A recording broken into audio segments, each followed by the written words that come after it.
जय श्री ओम नमः सिद्धेभ्य नमो अरहन्ताणं नमो से दाडं नमो आयरियाडं नमो वज्रायाडं नमो लोहे सवसाऊडम् मंगलम भगवान वीरो मंगलम गौतमो गणे मंगलम कुंद कुंदाद्यो जैन धर्मोस्तु मंगलम सर्वमंगल मांगल्यम सर्वकल्याणिकारकम प्रदानं सर्वधर्माणां जैनं जयतु शासनं जैनं जयतु शासनं जैनं जयतु शासनम। ग्रंथ का मंगलाचरण पढ़ते हैं। श्रीमान् भस्वत्रयतुङ्गशालं जगद्गृहं बोधमय प्रदीप समन्ततो द्योतयते यदियो भवन्तु ते तीर्थङ्कराश्रयेण।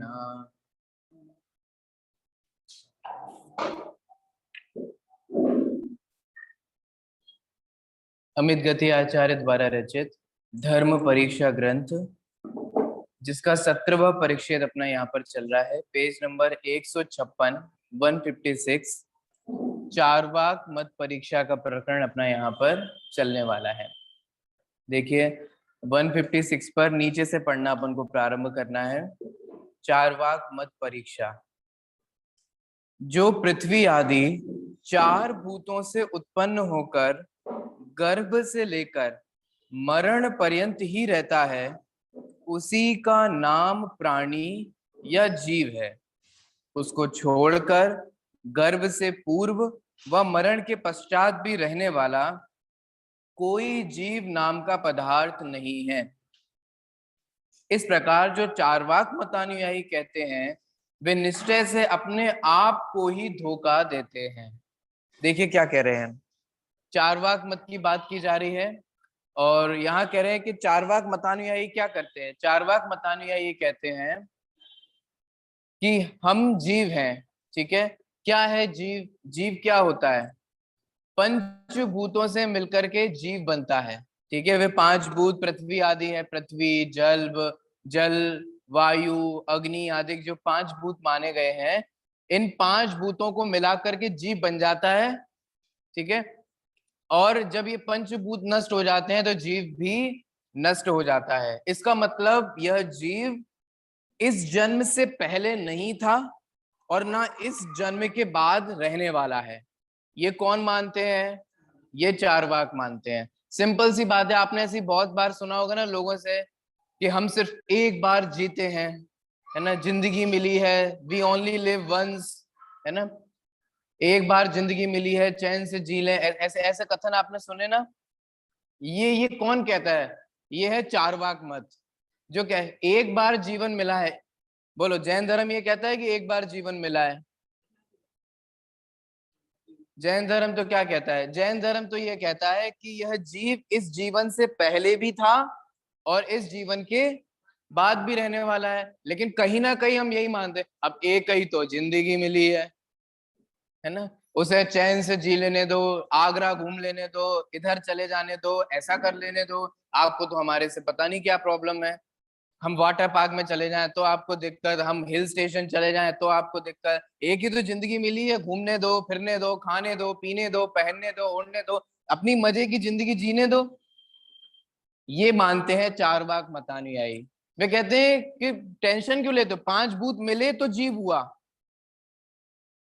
एक बार तो जिंदगी जीनी है, जैसे जीनी है वैसे जियो। ये चार्वाक मतानुयायी कहते हैं, और आचार्य कह रहे हैं कि जो ऐसा मानने में वास्तव में खुद अपने आप को ठग रहे हैं। कैसे? देखो इसकी परीक्षा करते हैं, ऐसे ही नहीं, सारे युक्ति बताएंगे, लॉजिक बताएंगे। देखिए आगे पढ़ते हैं।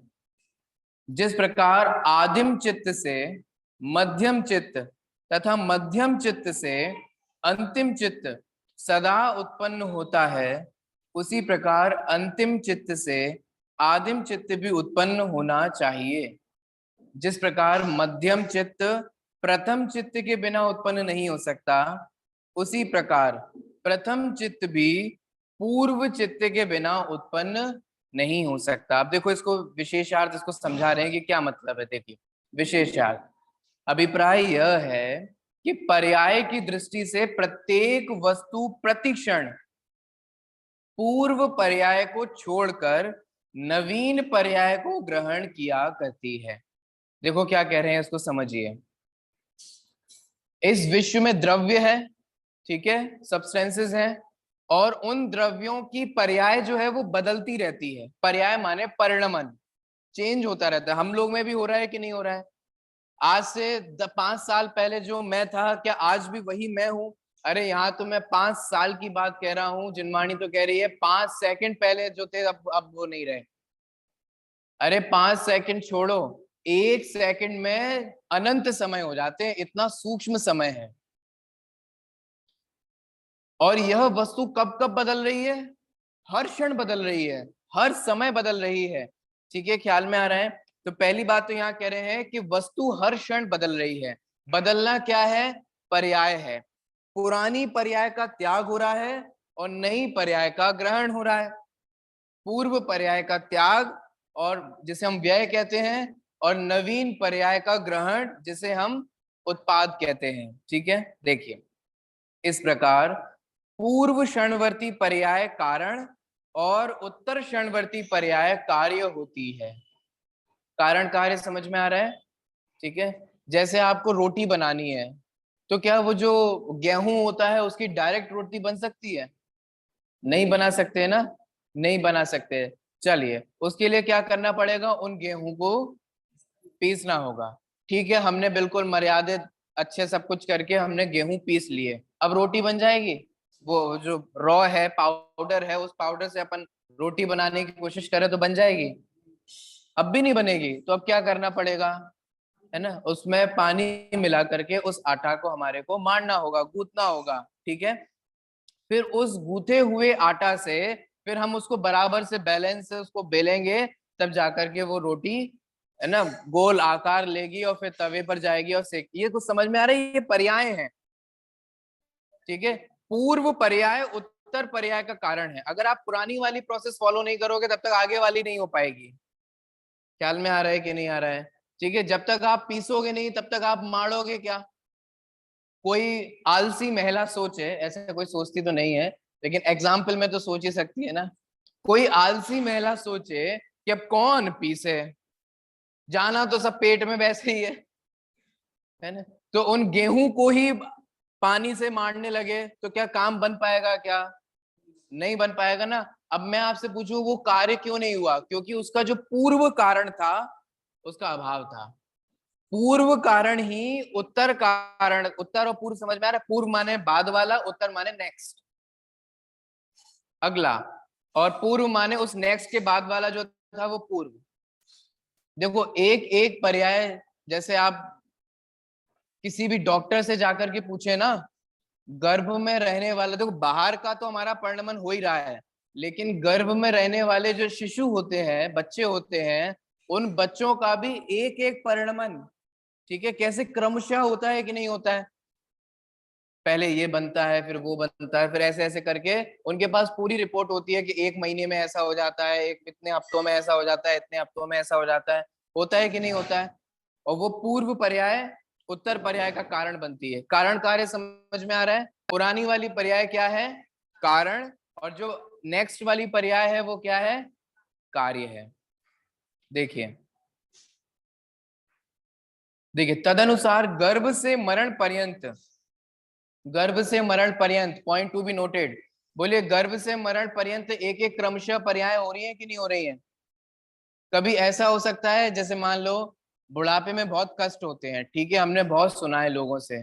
तो अपन जैसे कई बार थाली में जो बुरी सब्जी आती है तो कुछ लोग पहले बुरी खा लेते हैं, है ना, और फिर जो अच्छी अच्छी सब्जी होती है, जो टेस्टी होती है, जो हमारे को, उसको हम बचा बचा करके, है ना, छुआ छुआ करके खाते हैं, जिससे हम एंड में उसको अच्छे से खा सकें।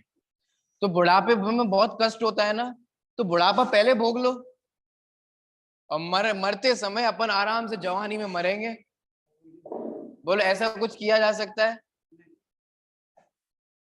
कोई लोग होते हैं वो कहते हैं हमें बच्चे बहुत एनोइंग लगते हैं, बहुत कुछ ऐसे लोग होते हैं जिन्हें बच्चों बच्चों से, है ना, बहुत ऐसे चे पे रे पे करते रहते हैं। वो 1-2 साल का लंबा सा बड़ा सा बेटा पैदा करो, ये चे पे डायपर बदलो, ये करो वो करो, इतना सब साफ करो, हमारे को 5 साल का बच्चा पैदा करके दे दो। बोलो क्या ये संभव है? अरे नहीं भाई, गर्भ से लेकर मरण पर्यंत एक एक चीज सुनिश्चित हो रही है कि नहीं हो रही है? कि पहले शिशु होता है, फिर बच्चा होता है, फिर जवानी आती है ना, फिर धीरे धीरे धीरे एक एक करके फिर वृद्ध अवस्था आती है। ये सारी चीजें सुनिश्चित है कि नहीं? फिर पूर्व के बाद फिर उत्तर होता है, फिर पूर्व के बाद फिर उत्तर होता है, ऐसे उत्पाद व्यय होता जा रहा है कि नहीं होता जा रहा है? ठीक है, देखिए, तदनुसार गर्भ से मरण पर्यंत अनुभव में आने वाला चित्त अर्थात जीव द्रव्य भी जन्म लेने के पश्चात जिस प्रकार उत्तरोत्तर नवीन नवीन पर्याय को प्राप्त होता है, तथा इस उत्पत्ति क्रम में पूर्व चित्त कारण और उत्तर चित्त कार्य होता है। क्या कह रहे हैं? जैसे जवानी आई, ठीक है, युवा अवस्था आई, तो युवा अवस्था क्यों आई? क्योंकि बाल अवस्था का व्यय हो चुका है, ठीक है। तो बाल अवस्था या जो भी किशोर अवस्था का व्यय हुआ और फिर युवा अवस्था आई, ख्याल में आ रहा है? तो युवा अवस्था आना ये कार्य है, और वो पूर्व अवस्था माने युवा अवस्था का व्यय होना यह कारण है। आप विचार करो, अगर कोई पूर्व पर्याय जाए नहीं तो फिर उत्तर पर्याय आ सकती है? आप किसी सुनार के पास जाकर कहो कि साहब ये हमारे पास हार है, इस हार का बहुत पुरानी डिजाइन का है, हम आज की डिजाइन हम आज की है और हम ये तो पहनते नहीं, इसको आप चेंज करके दे दो।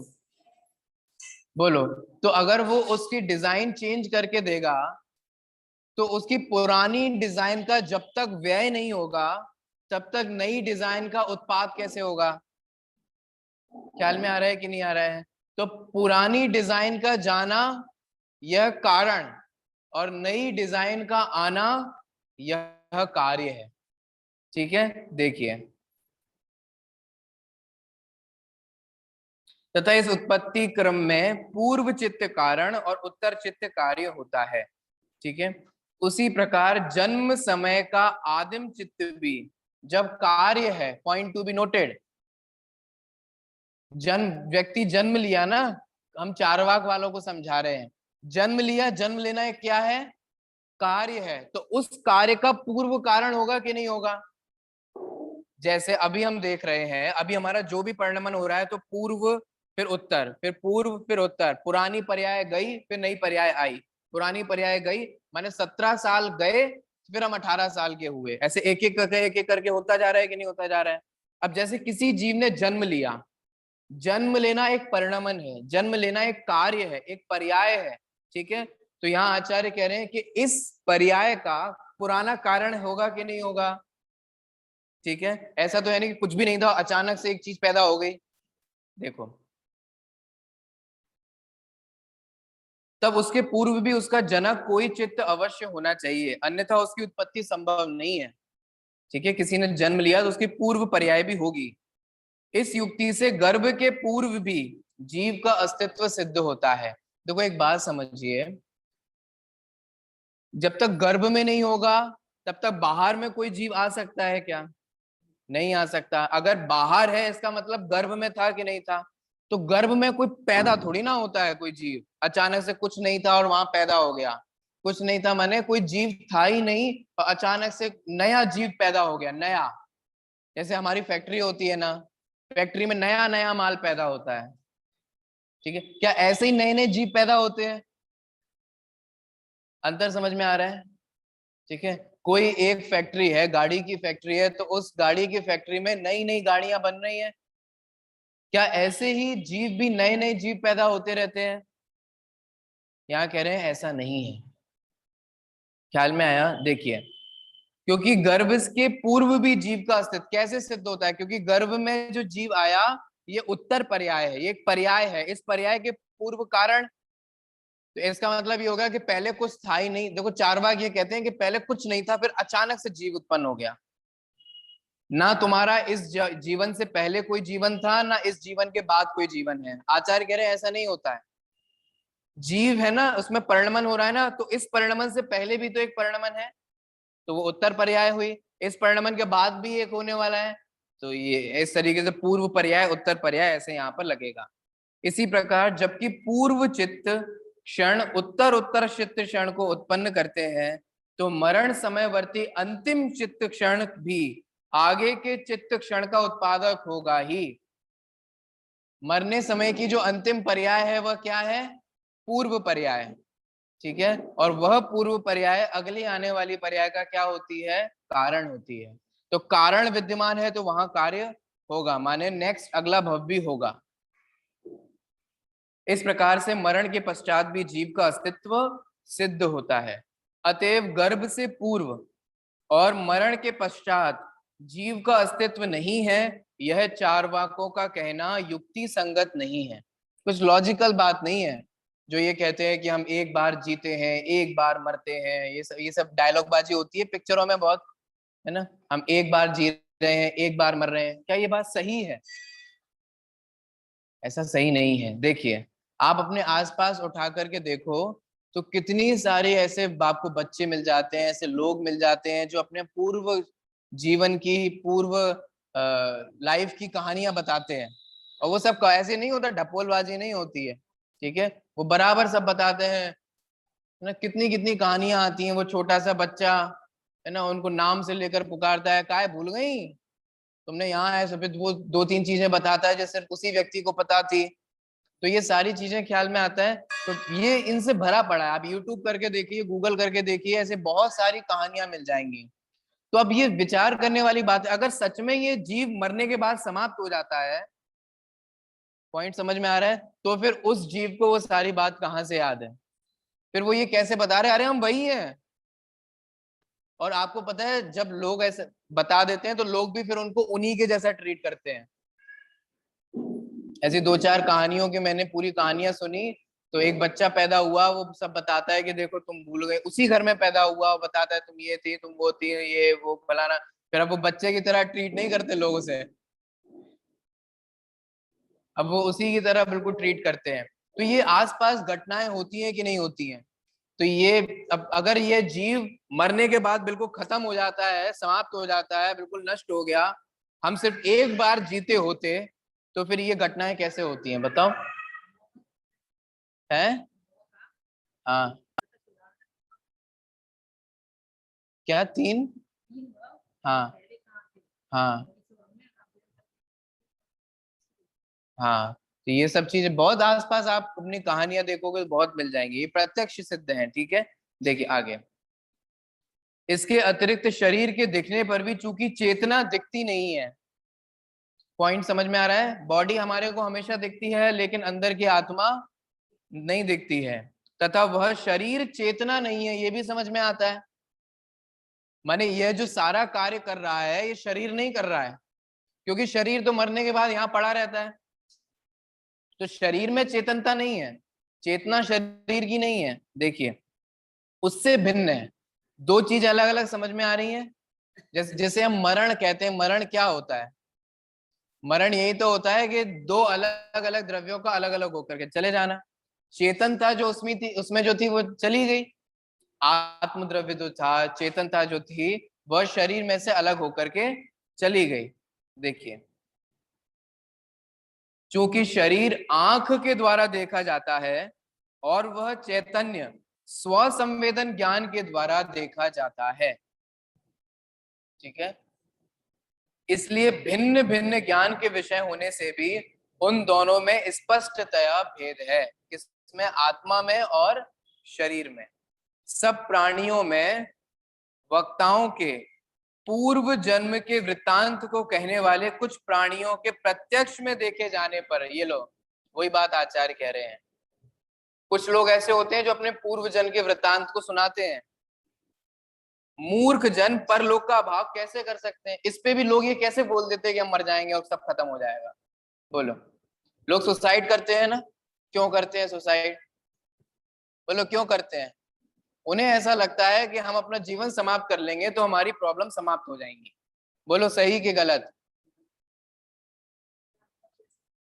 बोलो सही कि गलत? हम अपने मनुष्य भव को समाप्त करके ये समझें कि हमारा जीवन समाप्त हो जाएगा, तो ये मान्यता तो गलत है।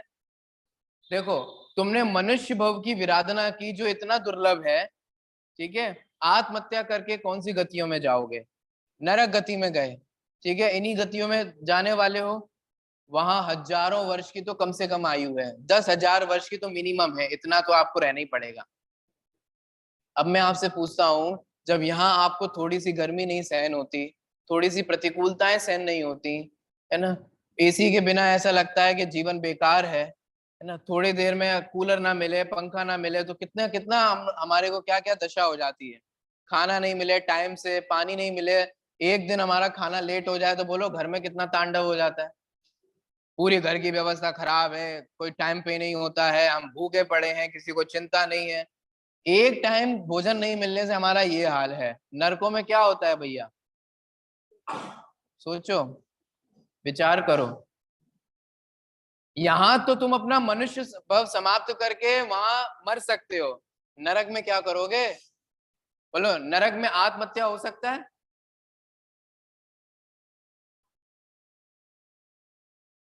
बोलो, तिल तिल करें देह के खंड, असुर भिड़ावे दुष्ट प्रचंड, सिंधु नीर ते प्यास न जाए, तो पड़ एक ना बूंद लहाए। ये कितने कितने दुख हैं नरक गति के। भूख की, प्यास की, ये तो बाहरी प्रतिकूलता है, मेंटली तो अलग बात है। मैन दुख तो मेंटली होता है, मेंटली माने मानसिक, आंतरिक, जिसे जिनवाणी कहती है मोह राग द्वेष, ये असली दुख है। बाहर सर्दी गर्मी है वो एक अलग बात है, वो तो दुख है ही, लेकिन अंदर में जो कषाय के परिणाम है, बोलो हम लोगों को बाहर में इतने दुख नहीं है। हम लोगों को, आप लोग अपने अपने लाइफ में देखना, अच्छा रहने के लिए मकान है, ठीक है, लेकिन अपने दिमाग में वो छोटा लगता है, इसलिए दुख है। कुछ पॉइंट समझ में आ रहा है? अच्छे परिवार हैं लेकिन अपने हिसाब से पढ़ना मन नहीं करते, इसलिए बेकार लगते। कुछ पॉइंट समझ में आ रहा है? कोई दुख नहीं है वास्तव में। पहनने के लिए कपड़े हैं, खाने के लिए भोजन है, उड़ाने के लिए पैसे हैं, बोलो अच्छे से अच्छा खा रहे हैं, अच्छे से अच्छा पी रहे हैं, रोज व्यंजन बनते हैं घर में, रोज नई से नई ड्रेस पहन करके आते हैं। कौन से दुख हैं आपको बताओ? देखो अपने आसपास लोगों को इसी बात का संघर्ष रहता है कि शाम की रोटी मिल जाए। बोलो आपको ऐसी टेंशन होती है कभी भी एक दिन? यहाँ से जाने के बाद सबको ऐसा निशंक निर्णय है कि आराम से घर जाके रोटी खाएंगे। है किसी को डाउट है क्या कि पता नहीं घर जाके क्या होगा? सोचो, तो इसका मतलब बाह्य प्रतिकूलता वाले हमें कोई दुख नहीं है, जितने भी दुख है ना वो सब मेंटल ही है यहाँ पे भी। ऐसे ही नरक में सबसे ज्यादा दुख तो मिथ्यात्व का, राग का और द्वेष का है। सुनो, मैं किस लिए ये बात मैं इसलिए कह रहा था, यहाँ तो तुम अपना भव समाप्त कर लोगे आयु का अपकर्षण करके, लेकिन नरक गति में आत्महत्या करने का कोई प्रावधान नहीं है। वहां जब तक आयु पूर्ण नहीं होगी तब तक आप वहां से निकल ही नहीं सकते। काटते हैं, पीटते हैं, बिल्कुल छोटे छोटे टुकड़े कर देते हैं एक दूसरे के, और फिर क्या होता है? पुनः जुड़ करके फिर से मारो, फिर से पीटो, फिर से कूटो, यही चलता रहता है। आत्महत्या नहीं कर सकते वहां। इसलिए कभी मन में भी नहीं लाना चाहिए, हमारे मन में भी कभी नहीं आना चाहिए कि भैया इससे अच्छा तो मर जाए तो बढ़िया। हालांकि कभी ना कभी प्रेमचंद ने ऐसा कहा है, मुंशी प्रेमचंद ने, आप सुना होगा, उन्होंने अपने साहित्य में ऐसा लिखा है कि हर व्यक्ति अपने जीवन में कभी ना कभी तो ये सोचता ही है कि इससे अच्छा तो अपन मर ही जाए, इससे अच्छा तो मर ही जाए, है ना? और उन्होंने एक बात और बोली, अगर मान लो कि इसके कहने पे ही लोग मर जाते तो आज सब मर गए होते, क्योंकि सब कभी ना कभी ये सोचते ही हैं। तो मैं तो आपसे ये कह रहा हूं, अपने मन में भी ये भावना कभी नहीं लाना चाहिए। जिस शास्त्र में इस मनुष्य भव को इतना दुर्लभ कहा है है ना। उस दुर्लभ मनुष्य भव को हम थोड़ी सी प्रतिकूलताएं आने पर उसको सामना नहीं कर पाए, अरे जिनवाणी है ना हमारे पास, घबराते क्यों है, टेंशन क्यों लेते हैं। जिनवाणी की शरण लोगे तो कभी टेंशन में नहीं रहोगे, लेकिन जिनवाणी से दूर रहोगे, देवशास्त्र गुरु से दूर रहोगे और सोचोगे हम खुश हो लेंगे, खुश का नाटक कर लोगे लेकिन खुश नहीं रह पाओगे। इसीलिए बहुत सावधान रहना। देखो यहाँ क्या कह रहे हैं, यहाँ ये कह रहे हैं कि लोग कितने बेवकूफ हैं। क्यों भैया क्यों बेवकूफ, प्रत्यक्ष में लोगों से उनके पूर्व जीवन की घटनाएं सुनते हैं और फिर भी सोचते हैं कि नहीं हम तो मर जाएंगे, खत्म हो जाएगा। देखो आगे, जिस प्रकार मिले हुए दूध और पानी में विधि पूर्वक भेद किया जाता है। अब ये देखो उस समय के जमाने हैं जहां दूध और पानी को अलग किया जाता था। अब तो आप अपने अपने बच्चों से पूछ लो केमिस्ट्री की लैब में क्या करते हैं, दो सॉल्यूशंस को ऐड किया जाता है, एक साथ मिलाया जाता है, फिर फर्मेंटेशन होता है, फलानाटेशन, बहुत सारी चीजें होती हैं, उनको वेपोराइज करके वो एक सॉल्यूशन अलग कर दिया जाता है, दूसरा सॉल्यूशन अलग कर दिया जाता है। होता है कि नहीं होता है। देखिए मैंने केमिस्ट्री की लैब्स में ये बच्चों को सिखाया जाता है जो वस्तु स्वरूप हमारी जिनवाणी में सिखाया गया है। हमारी जिनवाणी में एक अन्योन्या भाव है जो ये कहता है कि एक पुद्गल द्रव्य की वर्तमान पर्याय का दूसरे पुद्गल द्रव्य की वर्तमान पर्याय में अभाव है। माने हम दो पुद्गलों को मिक्स कर दें तो आपको ऐसा लगेगा कि वो मिक्स हो गए, लेकिन वो मिक्स नहीं होते। और एक केमिस्ट्री में यही कराया जाता है बच्चों को, दो केमिकल्स को मिक्स करते हैं फिर उनको अलग अलग किया जाता है, ये सिखाया जाता है, अन्योन्या भाव समझाया जाता है।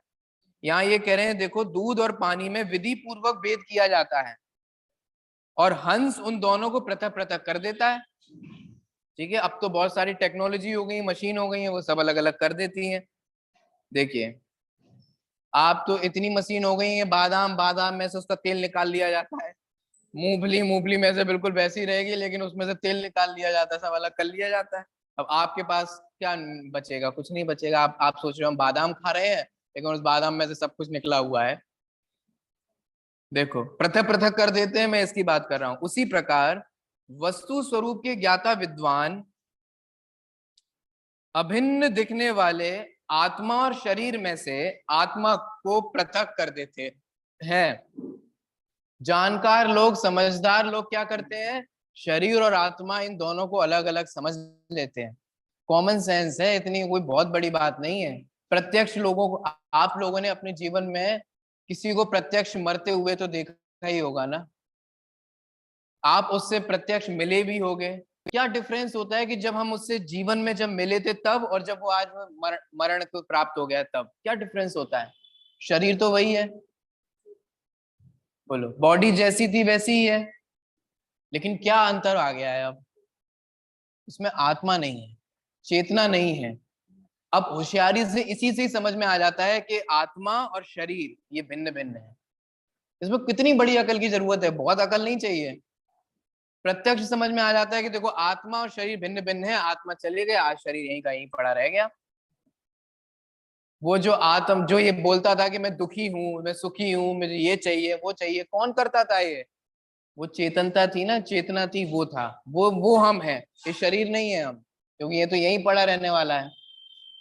देखिए आगे क्या कह रहे हैं, जो लोग विश्व के ज्ञाता दृष्टा ना होकर भी अल्पज्ञ होते हुए भी बंध मोक्ष आदि तत्वों का अभाव करते हैं, उनसे ढीठ और दूसरा कौन हो सकता है, वे अतिशय निर्लज्ज हैं। शर्म नहीं आती है उनको, क्यों, किस बात की शर्म नहीं आती है ना, स्वयं तो अल्पज्ञ है, कुछ नहीं होता, बंद बंद और मोक्ष का अभाव करते, समझ में आ रहा है। क्या होता है कर्म फरम, कुछ नहीं होते कर्म, कुछ नहीं होता आश्रय बंद, कुछ नहीं होता कर्मों का बंद, तुम तो करो अपने हिसाब से करो, जो करो सब सब सही है। कह रहे हैं निर्लज्ज हो तुम, ढीठ हो तुम, तुम्हें शर्म नहीं आती। कर्मों का अस्तित्व कैसे नहीं होता, हम सब में जो इतना सब अंतर पाया जाता है वो किस अंतर किस कारण से है, हम सबके बांधे हुए अपने अपने अलग अलग कर्म हैं। देखो हमने ना हमारी मम्मी चूज की, ना हमने हमारे पापा चूज किए, ना भाई बहन चूज किए, ना परिवार चूज किया, ना कुल चूज किया, ना धर्म चूज किया, ना शरीर चूज किया, ना फीचर्स चूज किए, कैसे मिले ये सब, सोचो। हमारे को किसके कारण, कभी विचार करने वाली बात है ना, हमने जिस घर में जन्म लिया उस घर में जन्म क्यों लिया, उसके बगल वाले में क्यों नहीं लिया? बोलो किसके कारण था? हमें ये जो शरीर प्राप्त हुआ, अक्सर लोगों को शिकायत रहती है, ठीक है फेयर तो हूं लेकिन थोड़ा और फेयर होना चाहिए था, ताकि मैं अपने बायोडाटा में वेरी फेयर लिख सकूं। अभी मैं फेयर लिख देता हूँ ऐसे कुछ। ये जो थोड़ी नाक थी ना, वो थोड़ी शार्प होनी चाहिए थी, फैली फैली है। मेरे जो बाल है ना, वो बहुत ऐसे नीचे आ जाते हैं, एकदम ऐसे स्ट्रेट होने चाहिए थे, करली होने चाहिए थे, ऐसा होना चाहिए था, सिल्की होने चाहिए थे। आईब्रो बहुत मोटी मोटी हैं, कान बहुत छोटे छोटे हैं, थोड़े बड़े बड़े होने चाहिए थे। बोलो हाइट थोड़ी और बड़ी होनी चाहिए थी, मैं थोड़ा और लटक लेता तो शायद 1-2 इंच और बढ़ गए होते। बोलो ये सब किसके उदय से प्राप्त होती है? भैया ये आपके विकल्पों से प्राप्त नहीं होती। सच सच बताओ, अगर आप सबके हाथ में होता अपना निर्माण करना, तो आप यही शरीर चूज करते जो आपको मिला है? बोलो। हर व्यक्ति असंतुष्ट है, इसी बात को हमारी कॉस्मेटिक इंडस्ट्री जो है वो जानती है। वो चाहती ही नहीं है कि आप कंप्लीट फील करो, वो चाहती है कि आप जिंदगी भर इनकम्प्लीट फील करो। जैसे मुझे कोई दिक्कत नहीं है मेरे शरीर से, लेकिन सामने एक एडवर्टाइजमेंट देखा, उसमें जूम जूम जूम करके एकदम वेरी फेयर दिखा दिया गया, और उसमें हमने देखा यार इतने तो हम हैं ही नहीं, इसका मतलब मेरे में कुछ कमी है, ये क्रीम खरीदनी पड़ेगी, ये क्रीम ही मुझे परिपूर्ण बनाएगी। आपको समझ में आ रहा है? ये पराधीनता।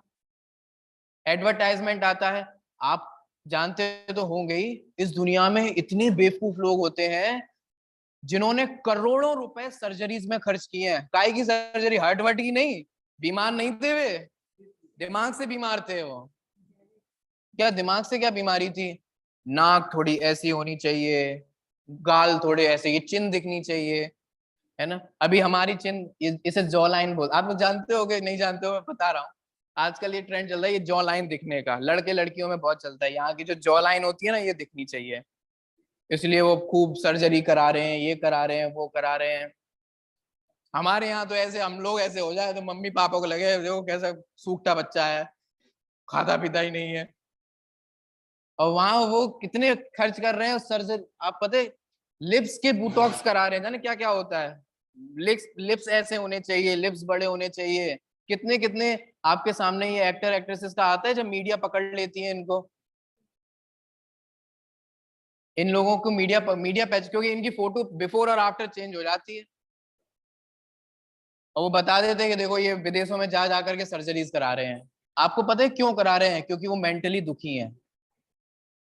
जब आप इनकम्प्लीट फील करते हो ना, तब आप कंप्लीट फील करने के लिए सर्जरीज कराते हो। एक बात बताओ, जैसा मैं हूं अगर मैं अपने आप को वैसा ही एक्सेप्ट कर लूं, तो सर्जरीज की क्या जरूरत है? आपके हाथ थोड़े और ऐसे होने चाहिए, आपके ये ऐसा होना चाहिए, कमर वेस्ट ऐसी होनी चाहिए, पैर थोड़े, किस किस की सर्जरीज होती है आपको क्या बताऊं।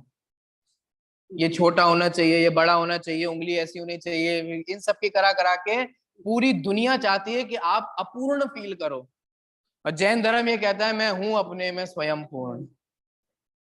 मुझे पूर्ण फील करने के लिए, परिपूर्ण फील करने के लिए, कंप्लीट फील करने के लिए मुझे ये बाहर की सर्जरीज की जरूरत नहीं है। और आप सोच भी नहीं सकते ये लोग कैसे अपना शरीर बिगाड़ लेते हैं। आपको पता है किस किस की, मैं तो क्या बताऊं, चेस्ट की सर्जरी होती है, शोल्डर की सर्जरीज होती है। मैं लड़कियों की बात नहीं कर रहा हूँ, लड़कों की बात, लड़के लड़की सब बौरा रहे हैं। और बता दें एक एक सर्जरीज में बहुत करोड़ों रुपए खर्च होते हैं। और पता है कैसे? कभी देख, यूट्यूब कर लेना आप, मैं क्या बोलूं ज्यादा। इंजेक्शन चुभाए जाते हैं, इंजेक्शन। ये से लिप की सर्जरी करानी हो तो यहाँ इंजेक्शन चुभा चुभा के भरा जाता है, जिससे लिप लिप थोड़े हैवी हो जाए। ये सब बहुत चल रहा है। ये कराना हो तो यहाँ ऐसे चुप, बहुत दर्दनीय होती है सारी चीजें, बहुत इनकी पीड़ा होती है, बहुत पैसे खर्च होते हैं, लेकिन बेवकूफी इतनी है ये सब करते हैं। ये मैं आपको किस लिए बता रहा था? ये मैं आपको इसलिए बताता है कि शरीर मात्र को ही अपना मान लेने से हम देखो कितना इनकम्प्लीट फील करते रहते हैं पूरी जीवन भर। हाय मेरे रिंकल्स ना आ जाएं, हाय मेरे झुर्रियां ना आ जाएं, हाय मेरे डार्क सर्कल्स ना आ जाएं, कहीं मेरे बाल सफेद ना हो जाएं। बोलो इस पे पूरी कितनी इंडस्ट्री चल रही है। आपको और गोरा बनाने के लिए, आपके धब्बों मिटाने के लिए, आपके डार्क सर्कल्स हटाने के लिए, और क्या क्या होते हैं मुझे तो पता नहीं, और भी बहुत सारी आपके बालों को नीला, पीला, हरा, गुलाबी, बोलो कौन सा करवाना हो, वो करने के लिए, है ना। सीधे हैं तो वो घुमा घुमा के उन्हें जला जला करके उनको टेढ़ा करली करने के लिए। आप एक बार ब्यूटी पार्लर में चली जाओ, वो 100 गलतियां बता देगी आपके चेहरे में। होता है कि नहीं होता है? और खुद की शक्ल नहीं देखती। मैंने अपने दूसरों में तो ऐसी गलतियां बताती है कि जैसे वो कितनी सुंदर हो।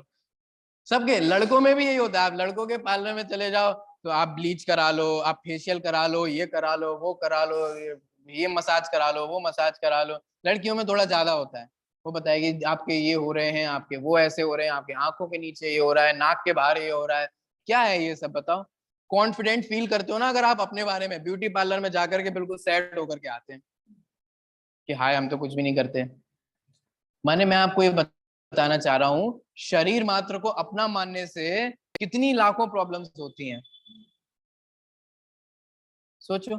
और जबकि हम सबको पता है कि आज ये जो ब्यूटी है, आज जो सुंदरता है, आज जो गोरापन है, आज जो शरीर में जो भी कुछ है, कोई हमेशा नहीं रहने वाला है। ख्याल में आ रहा है? किसी का चेहरा देखते हैं, चेहरे की सुंदरता कब तक रहती है, बोलो। शरीर की सुंदरता कब तक रहने वाली है? लेकिन हम उसी में अपना समय बिताते हैं। देखिए आगे बढ़ते हैं। यदि प्राणी सदा काल ही कर्मों से किसी प्रकार संबद्ध नहीं होता है, तो फिर वह इस भयानक संसार रूप समुद्र में कब और कैसे घूम सकता था। माने यहाँ कह रहे हैं अगर कर्म नहीं होते तो ये जीव संसार में परिभ्रमण क्यों कर रहा है। अभिप्राय यह है कि प्राणी का जो संसार में परिभ्रमण हो रहा है वह कार्य है जो अकारण नहीं हो सकता। अतएव इस संसार परिभ्रमण रूप हेतु से उसकी कर्मबद्धता निश्चित सिद्ध होती है। ये लॉजिक समझ में आया क्या कह रहे हैं?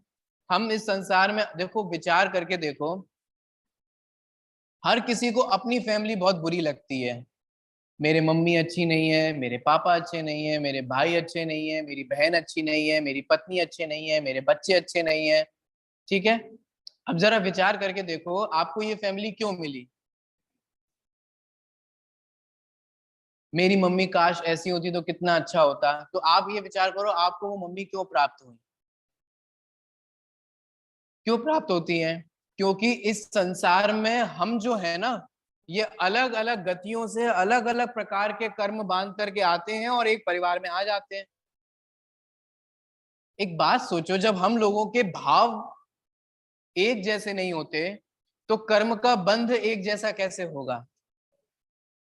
जब कर्म का बंध, जैसे एक बात बताओ, अभी मैं आप सब लोगों से पूछूं कि आपका फेवरेट कलर कौन सा है, सब में अलग अलग मिलेगा कि नहीं मिलेगा। अभी मैं आपसे पूछूं कि आपकी फेवरेट डिश कौन सी है खाने की, तो सब में अलग अलग होगी कि नहीं होगी। ये डिफरेंस कहाँ से आ रहा है? हमारी रुचि अलग अलग है, हमारी सोच अलग अलग है। बोलो एक परिवार में सबकी सोच अलग अलग होती है कि नहीं? विचार अलग अलग है। एक को मंदिर जाना पसंद है, एक को सिनेमा जाना पसंद है, एक को स्वाध्याय करना पसंद है, एक को नॉवल पढ़ना पसंद है। बोलो ये डिफरेंस कहाँ से हो रहा है, किधर से हो रहा है? यहाँ ये कह रहे हैं कि भैया सब कर्म के प्रेरे हैं। ये परिवार मिला, ये कैसे मिला? अपने अलग, सबने अलग अलग कर्म बांधे और एक तरीके से वो परिवार में आकर के अब एक दूसरे से जो बकाया रह गया है वो सब निपटाते रहते हैं। देखो और देखो आगे क्या कह रहे हैं। ये सब जितनी, इन शॉर्ट में आपसे बोलूं ना, इस संसार में आपको जो कुछ भी विचित्रता दिखाई दे रही है वो विचित्रता कर्म के उदय के कारण है। क्यों ऐसा होता है कि एक बच्चा तो अमीर के घर में जन्म लेता है और दूसरा बच्चा गरीब के घर में जन्म लेता है, बताओ किसके कारण?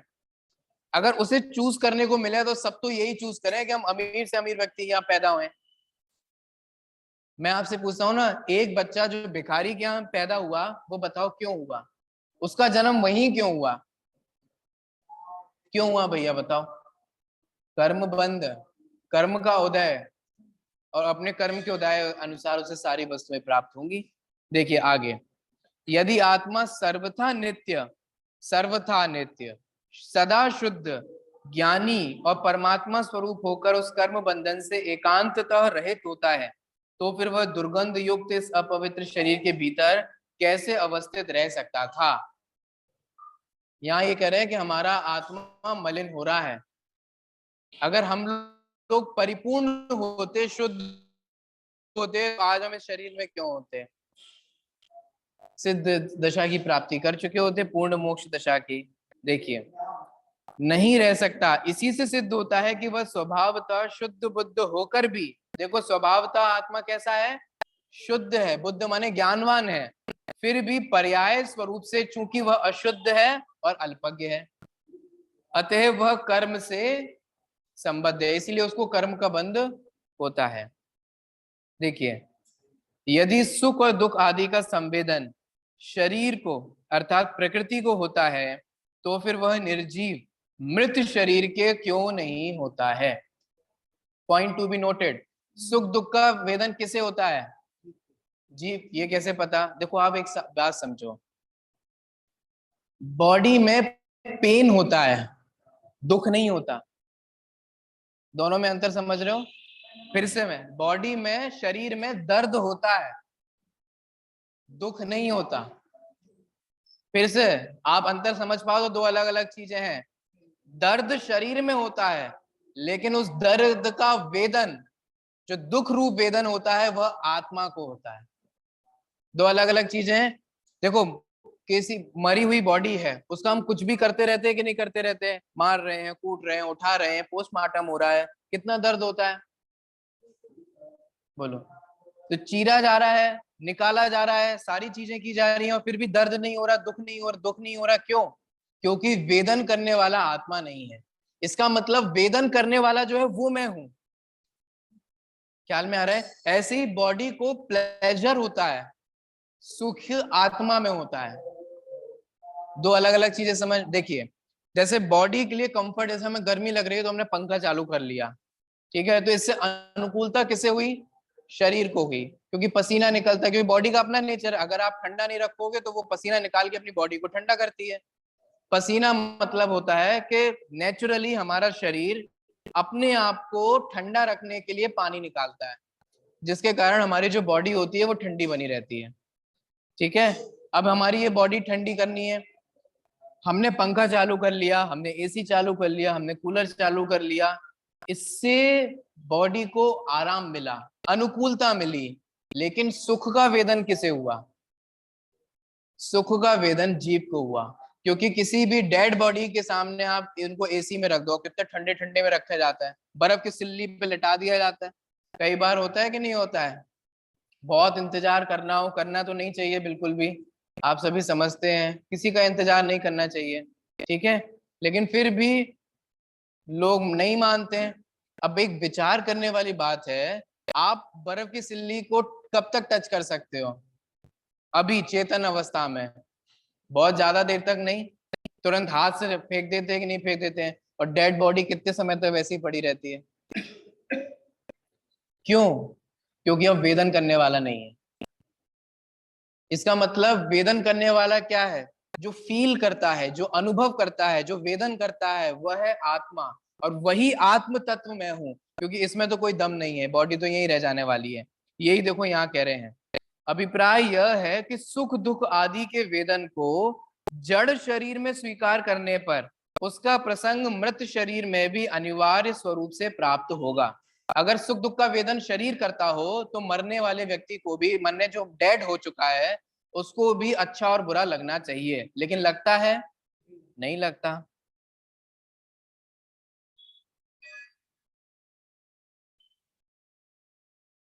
जीव जहां तहां प्रवृत्ति करता हुआ भी बंद बुद्धि से रहित होने के कारण कर्म से संबंध नहीं होता, यह जो कहा जाता है वह योग्य नहीं है। इस कारण यह है कि यदि वह बुद्धि से विहीन है, तो फिर वह जहां तहां प्रवृत्ति ही कैसे हो सकता है? अर्थात नहीं प्रवृत्त हो सकता है, क्योंकि बुद्धि विहीन पर्वतों की मैंने किसी ने भी कभी प्रवृत्ति अर्थात गमन आगमन आदि नहीं देखी है। ऐसा नहीं है कि जीव में ज्ञान नहीं है। ज्ञान नहीं है तो ये सब कार्य कैसे होते हैं जो भी हो रहे हैं? मृत्यु का विचार ना करके यदि कोई प्राणी भयानक विष के सेवन में प्रवृत्त होता है, तो क्या वह शीघ्र ही प्राणों से रहित नहीं हो जाता है? अवश्य हो जाता है।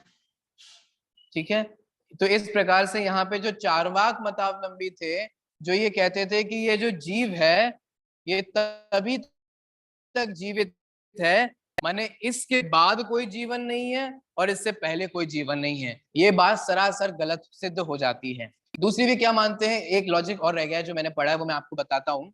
बृहद्रव्य संग्रह का नाम सुना? ब्रह्मदेव ने उसकी टीका लिखी, उस टीका में इस मान्यता का निराकरण किया।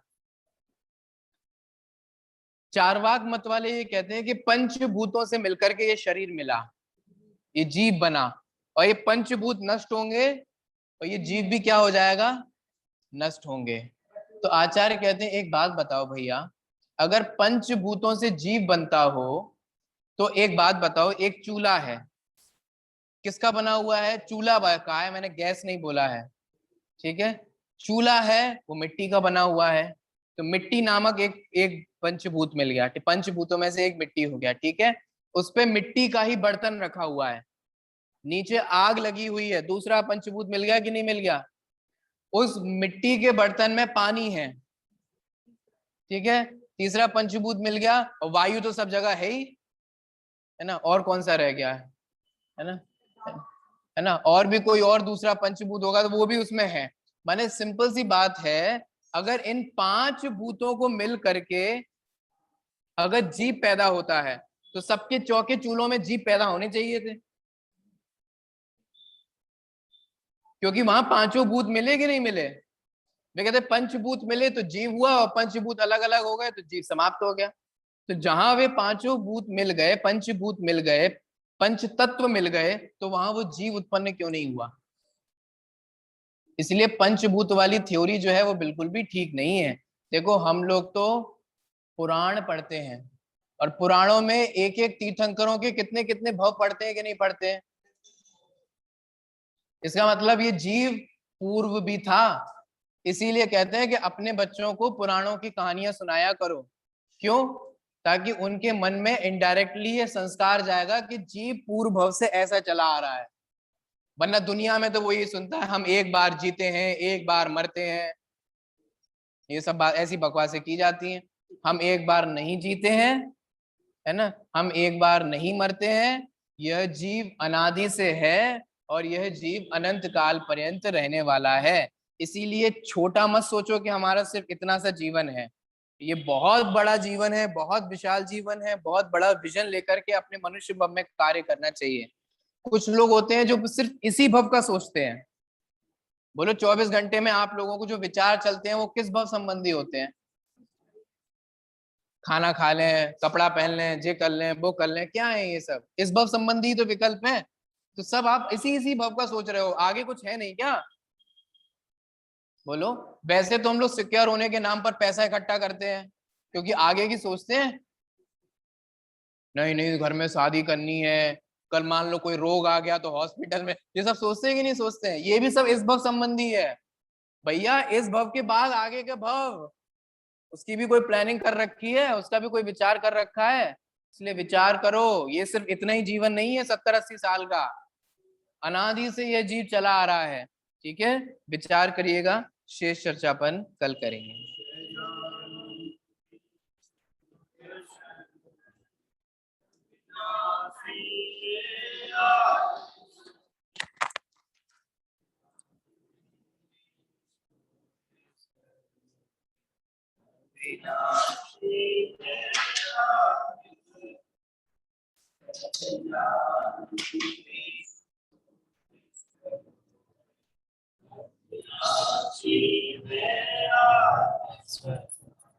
तेर मरे